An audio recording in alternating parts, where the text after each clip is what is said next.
So let's proceed with the special message. But before that, I'll introduce who will be giving the special message. Can you please? Okay. The one who will be doing the special message will be Dr. Lara T. David.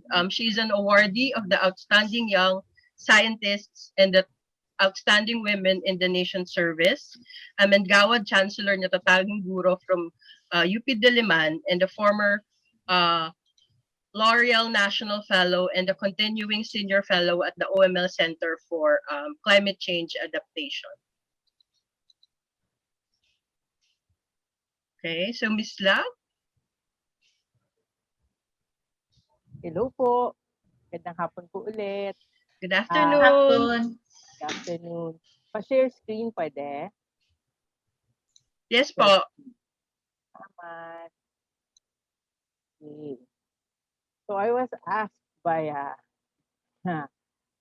Ge and Eileen to give an inspirational talk, and I'm really bad at that, I think, because I don't like talking too much about myself.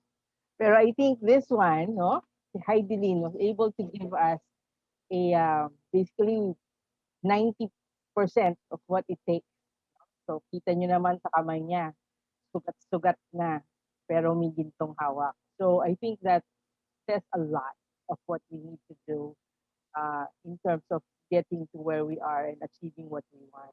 It's really a lot of hard work and perseverance in spite of everything that. And I think beyond hard work and perseverance, you really have to have grit. Kasi life is not the perfect example ng pandemic. You things don't always go as you plan. Things don't always go exactly how you want them to.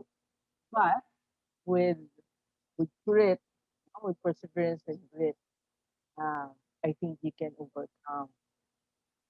Um, Heidelin is a very good example kasi she also did not come from a ideal, no, ideal background. Um, pero she never used any of that as as an excuse, and at the same time, she never used any of that as a reason to fight. Kasi yung iba, marami tayong naririnig, we hear a lot, for example, sa politics, of politicians saying, oh, I came from the poor, and now this is why I want to do this. No, you don't hear that from Heidi.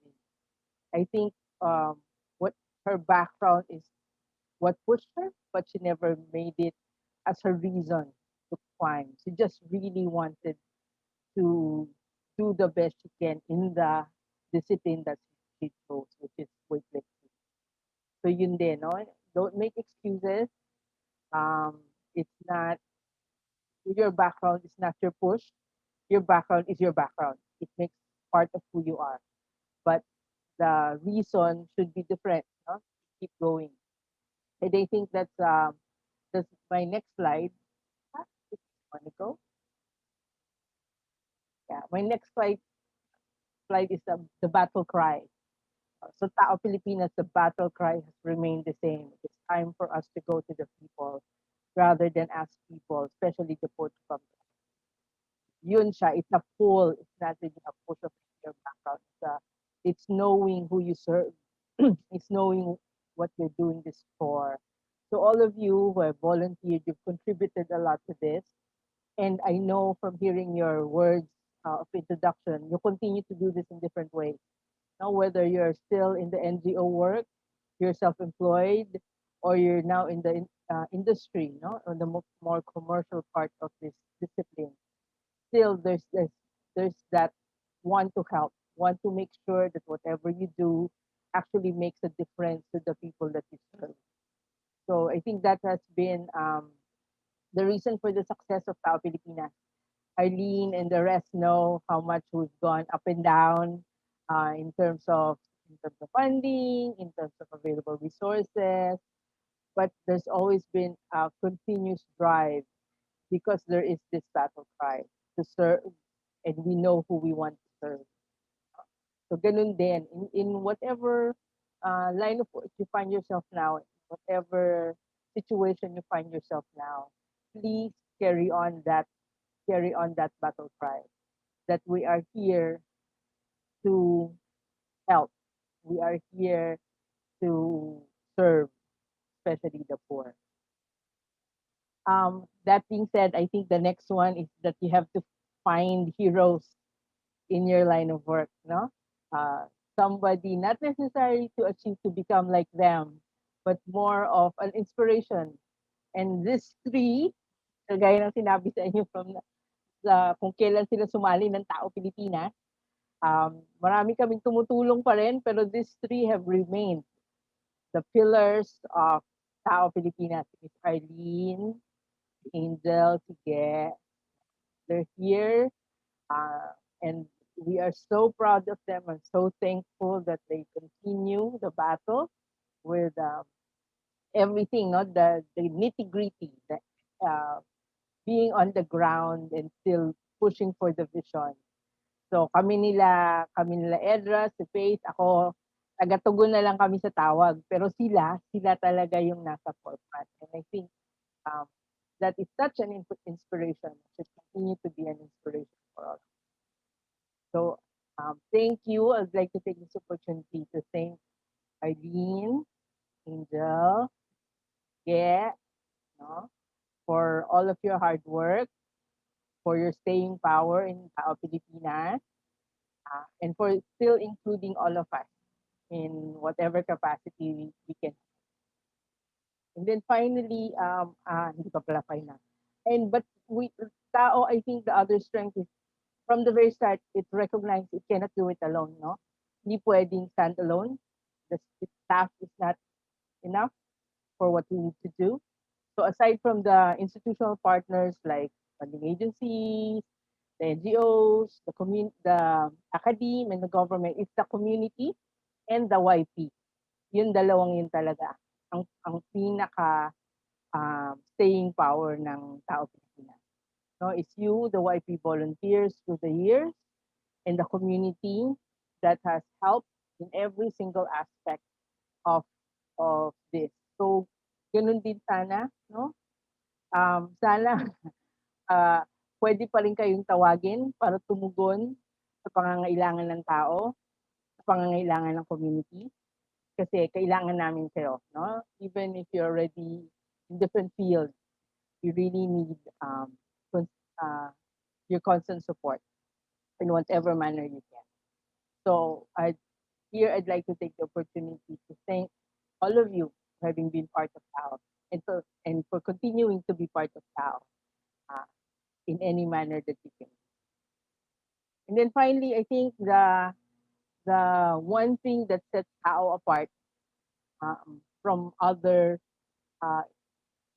other organizations that are trying to do this is because TAO publishes. And I think that's important because we are able to share lessons learned. We are able to share how we did it, how we failed. And that's very important, and how we learned from those failures and how we move forward. Kasi hindi na solve yung problema sa isang beses lang. Just like life, it's not just a one thing, no? The marriage doesn't end in the wedding. It's just the beginning. So, ganun din sa relationship, you know? It's not when you meet, it's when you continue to communicate. So, this is the same Tao Pilipinas. The communication arm of Tao Pilipinas is very, very important and vital for the continuation, not just of Tao, but continuation of the fight um, for more humane uh, uh, settlement for all Filipinos. And hopefully it will also inspire other communities even outside the country.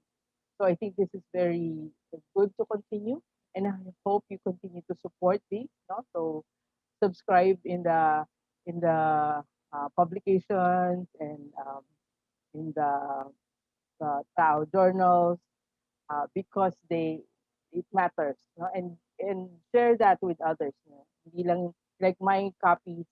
After I've read them, I put them in the library of the Marine Science Institute under the disaster risk management and adaptation section. So so others can also uh, be able to share with the experiences. So yun lang po, like I said, short and sweet. Um, and I think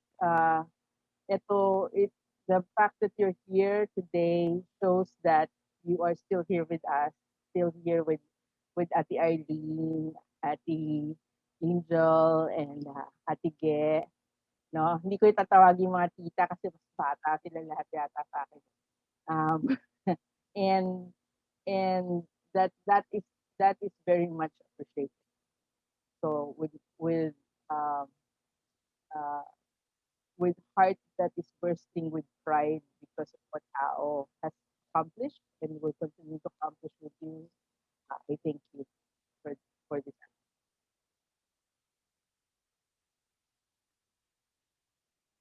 Salamat po. Thank you, Miss Okay. Lau. Thank you, Miss Lau.